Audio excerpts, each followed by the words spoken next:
So, good day po sa inyo mga kabakyard. Welcome po ulit dito sa ating panibagong episode.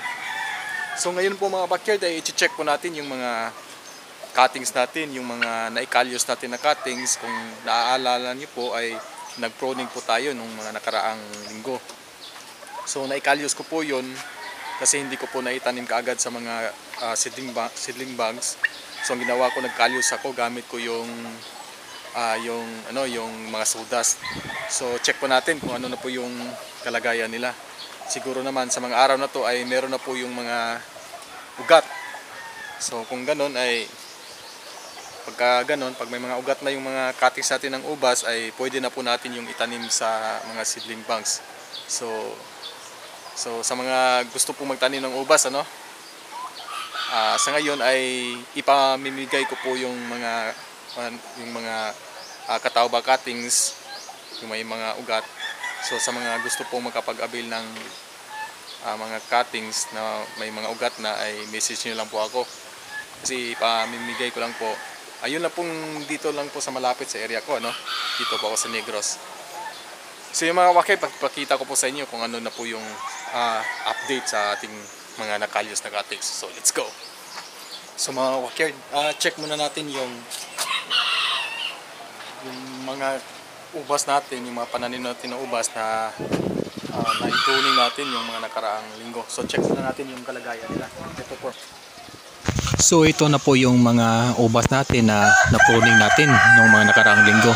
Actually meron na po siyang mga bagong sibol na mga dahon, mga sanga, at meron na pong mga kasamang mga bulaklak.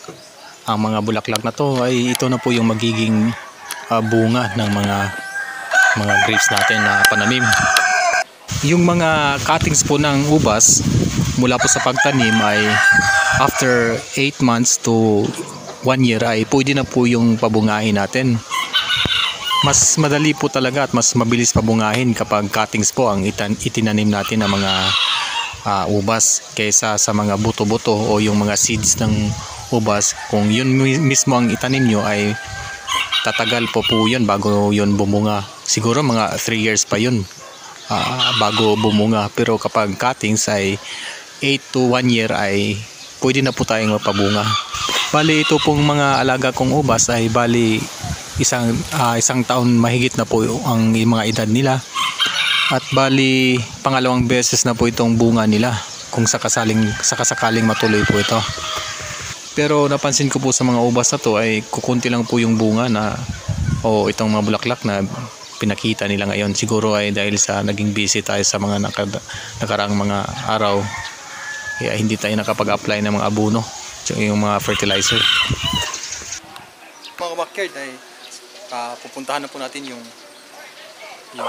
nekalyos natin na mga sanga ng ubas.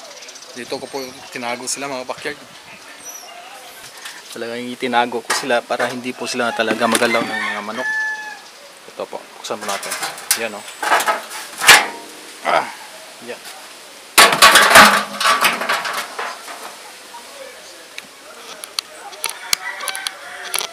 So ito po mga backyard, tingnan nyo po.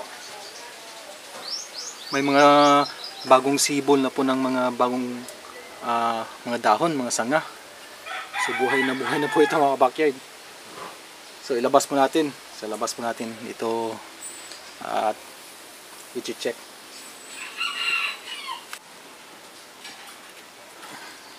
Bale itong isa lang muna po ang i-check natin. Ayan. Ayan po. Sarado natin agad. Sarado natin ulit. Ayan Ayan, manok. Pag hindi natin ito isinara ay siguradong tutukain itong bagong sibol ng dahon. Kaya kailangan sarado talaga. So yan, ito na po yung mga cuttings ng ubas na naikalyos po natin sa sawdust. Simula ng kinalyos natin ay nasa 2 weeks na po sila ngayon. Hindi po tayo siguro kung meron na ba talaga itong mga ugat, dahil ang alam ko base po yung mga previous na mga nakalyos ko ay 3 weeks po hanggang 1 buwan po yung magandang kalyos. Pero try na po natin ano, at nang makita nyo po. Kung wala pa naman itong ugat, pwede naman nating ituloy-tuloy pa rin po yung pagkalyos. Ibalik na lang po natin sa lagayan niya. Dagdagan na lang po natin ng mga sawdust. Sawdust po ang gamit ko kasi po yung sawdust ay madali lang pong tanggalin kung sakasakaling meron na po silang mga ugat. So sa batch na to ay kukunti lang po talaga yung nagkaugat. Kasi nga po ay nasa 2 weeks pa po. Yung ibang mga cuttings ay nagsisimula pa po silang umugat. Ngayon pa lang talaga ako nagbubukas ng mga nakalyos na mga cuttings na nasa 2 weeks pa po. Kasi gusto ko rin pong malaman kung ano na ba talagang sitwasyon ng mga cuttings kapag nasa 2 weeks pa. So masyadong maaga pa po talaga pag 2 weeks pa po yung kalyos. So magsimula na po tayong magtanim. Gamit ko pong lupa dito ay mataba at buhaghag na lupa po. Tapos meron po itong kasamang may halo po itong mga chicken manure tsaka sawdust. So simulan na po natin ilagay ito sa seedling bags at dito na po natin ilalagay yung cuttings. Pwede din po yung haluan ito ng mga carbonized trisal at tsaka yung mga organic na pataba tulad ng mga cow manure, animal manure. Ayun po ang magandang pampataba o mabilis po talagang lumago yung mga dahon ng mga cuttings kapag yun po ang inilagay ninyo. So dahan-dahan lang pong ilagay ang cuttings sa seedling bags, lalong-lalo na po kapag meron na po itong mga ugat para hindi po maputol tsaka masira. Dahil may posibilidad po na kapag nagalaw po ito ay hindi na po ito matutuloy.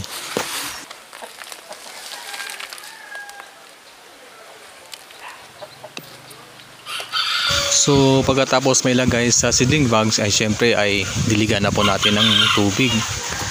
So sa pagdilig po ng tubig ay pwede po tayong magdilig once a week lang po para po ay hindi po magkakasakit yung ubas natin, kasi kapag masyadong basa ay pwede pong magka-root rot po yung ubas natin.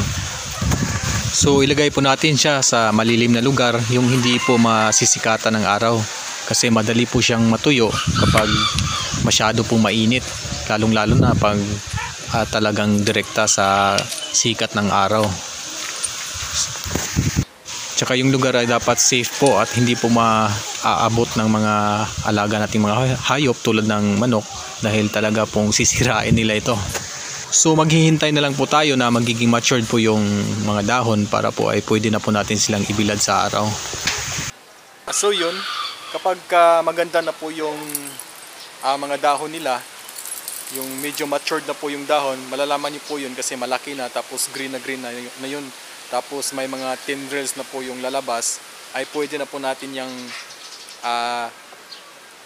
pasisikatan po ng araw. Pero siguro mga between mga 7 AM hanggang 9 AM lang po yung ibibigay po natin na sikat ng araw sa kanila. Pagkatapos ay itatago na naman natin sila sa malilim na lugar para po ay hindi po masunog agad yung mga dahon nila. Pwede din po kayong gumamit ng screen para po ay hindi po direkta yung sikat ng araw, hindi po direkta tumama yung sa mga dahon ng mga ubas natin, kasi masusunog pa yun eh. So maganda yung 6 AM, 7 AM hanggang 9 AM, tapos pagkahapon na naman ay mga 4 PM hanggang sunset. Yun po ang magandang sikat ng araw kapag po ay bagong tubo pa po ng mga dahon. So pagka talagang matured na siya ay malalaman din nyo yun kasi magiging matigas na po yung dahon nila, at sa panahon na yun tsaka meron na yung mga tendrils ay pwede na po natin yung i-transplant sa talagang permanent na sa lupa para lumaki na siya. So yun mga kabakyard, hanggang dito na lang po ang video natin. Sana po ay nagustuhan niyo ang video na to. Kung nagustuhan niyo po ang video na to, paki-like, share, and subscribe naman po. So maraming salamat po mga kabakyard. Hanggang sa muli. Paalam na muna.